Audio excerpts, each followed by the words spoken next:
பொதுக்காலம் 25ஆம் வார புதன்கிழமை. பயணத்திற்கு கைத்தடி, பை, உணவு, பணம் போன்ற எதையும் எடுத்துக்கொண்டு போக வேண்டாம்.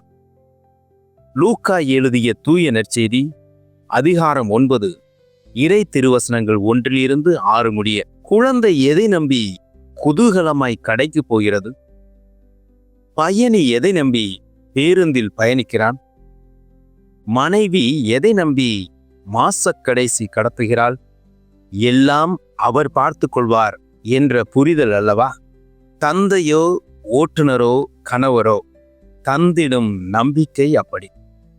இறைவனுக்காய் நேர்ந்துவிட்டு மறை பணிக்காய் செல்லும்போது பணமோ கைத்தடியோ உணவோ என்ற பொருளாசை துறந்துவிட்டு பக்தனுக்குள் பதியப்பட வேண்டியது அவர் பார்த்து கொள்வார் என்ற ஒன்றே.